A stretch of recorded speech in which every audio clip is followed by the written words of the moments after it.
Di lokasi ini dimakamkan seorang empu atau pembuat keris yang luar biasa. Konon, beliau pernah membuat keris yang mampu menyelamatkan Majapahit dari wabah. Bagaimana kisahnya? Mari telusuri bersama Senyum Indonesia.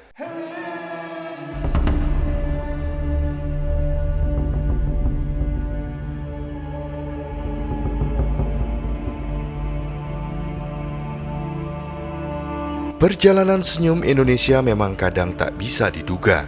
Niat berkunjung ke suatu tempat ternyata malah dibelokkan ke lokasi lain. Dan tentunya hal tersebut bukanlah sebuah masalah, sebab pasti ada pesan-pesan khusus baik yang tersurat maupun yang tersirat bisa diambil dari kunjungan tersebut. Seperti kali ini, aku diarahkan menuju ke sebuah lokasi yang terdapat sebuah makam dari seorang empu pembuat keris. Ada sebuah kisah mengenai beliau yang diceritakan turun-temurun. Begini kisahnya.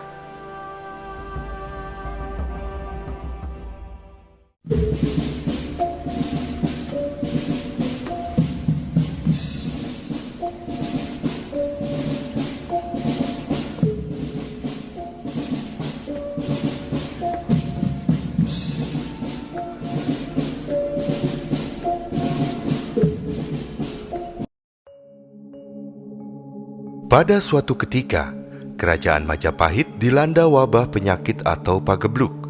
Banyak kalangan rakyat jelata yang menjadi korban. Pagebluk juga melanda lingkungan istana. Para sentono dan abdi dalam juga banyak yang menjadi korban. Penyakit aneh tersebut tidak diketahui dari mana datangnya. Tidak diketahui juga penyebabnya dari kekuatan apa. Penyakit tiba-tiba mewabah menelan banyak korban jiwa. Dalam Babat Demak dikisahkan, mereka yang pagi sakit sorenya meninggal. Begitu juga sebaliknya, sore hari terserang penyakit, paginya sudah membujur menjadi jenazah. Ada dugaan hal tersebut terjadi karena adanya energi negatif dari keris Kiai Condong Campur yang konon dibuat dari besi yang dihuni oleh makhluk-makhluk halus dan makhluk hitam. Pada masa itu sebenarnya keris Kiai Condong Campur dibuat untuk mengatasi perselisihan di antara golongan atas yang terdiri dari anggota kerajaan, bangsawan dan orang kaya dengan golongan bawah yaitu rakyat jelata. Kemudian dipanggillah sekitar 100 orang empu pembuat keris untuk membuat satu keris yang menyatukan segala golongan. Keris istimewa tersebut dibuat dari bahan yang diambil dari berbagai daerah dan dinamakan Kiai Condong Campur. Nama tersebut dipilih sesuai dengan tujuannya. Condong yang berarti mengarah, sedangkan campur berarti menjadi satu atau persatuan.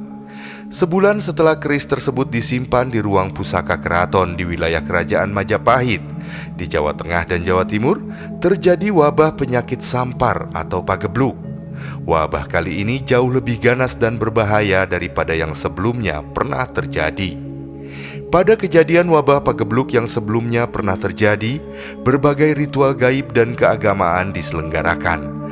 Namun wabah tersebut tidak juga mereda. Tetapi setelah keris Kiai Nogososro dikeluarkan dari sarungnya dan diarak keliling keraton, barulah wabah itu mereda. Kesaktian keris Kiai Nogososro berhasil mengatasi wabah yang terjadi.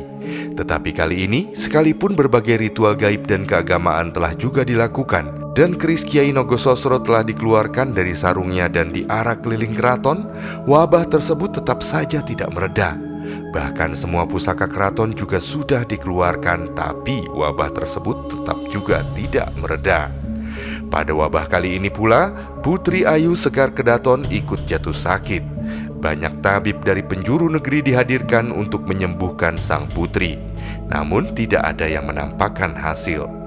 Bahkan setiap malam tiba, sakit sang putri semakin menjadi-jadi. Sang Prabu kemudian menugaskan segenap abdi dalam untuk bergiliran menjaga sang putri, khususnya di malam hari. Dikisahkan setiap malam keris Kiai Condong Campur keluar dari tempat penyimpanannya, sehingga menimbulkan wabah penyakit di kerajaan Majapahit yang menyerang banyak orang, termasuk permaisuri Prabu Brawijaya yaitu Dworowati. Masyarakat Majapahit pun menjadi gempar. Pada saat terjadi seperti itu, Kerajaan Demak di bawah pimpinan Raden Patah yang sesungguhnya masih keturunan dari Majapahit memberi bantuan dengan mengirim keris Kiai Sangkelat. Keris tersebut yang bisa mengalahkan Kiai Condong Campur. Keris Kiai Sangkelat dibuat oleh Empu Supo Madrangi alias Raden Djoko Supo.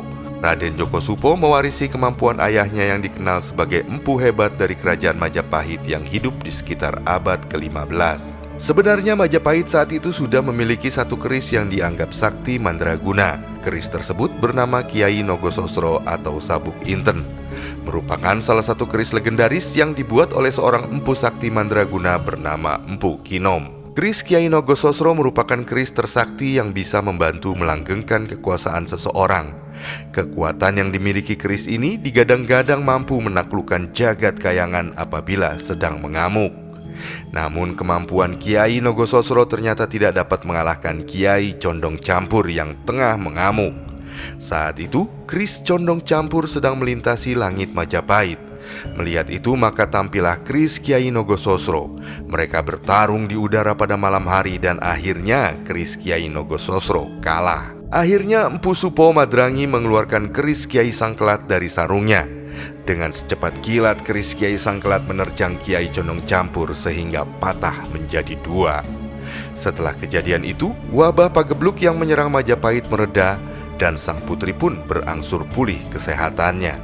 Sementara itu, saat ingin dihancurkan dengan cara dibakar hingga warnanya menjadi merah membara, tiba-tiba keris Kiai Condong Campur melesat ke angkasa dan menjelma menjadi lintang kemukus yang disaksikan oleh banyak orang. Dari situlah, lintang kemukus dianggap sebagian masyarakat Jawa sebagai pertanda akan datangnya suatu bencana, kerusuhan, kekacauan, perang, kelaparan, kematian, ataupun wabah penyakit.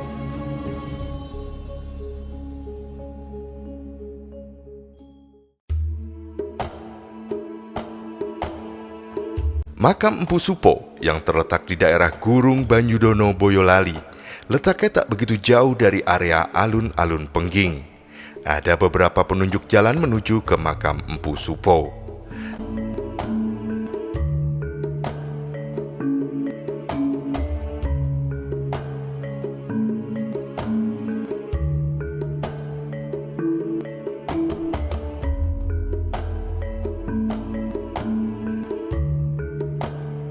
Tak berapa lama, tibalah aku di makam Empu Supo.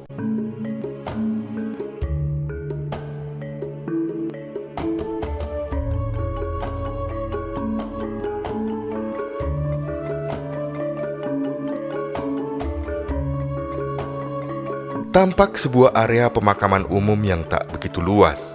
Terlihat beberapa makam di area tersebut. Di antaranya adalah makam Empu Supo dan beberapa pandereknya.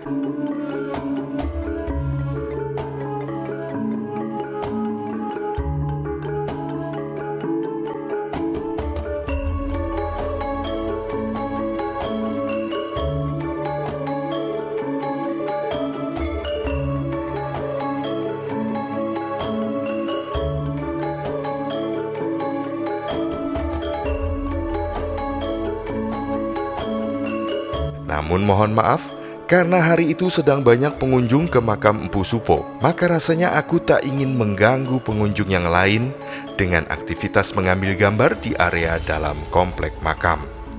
Maka aku hanya mengambil dari bagian luar setelah sejenak berdiam diri, menghaturkan hormat dan berharap segala kebaikan tercurah bagi beliau dan pepunden lokasi ini.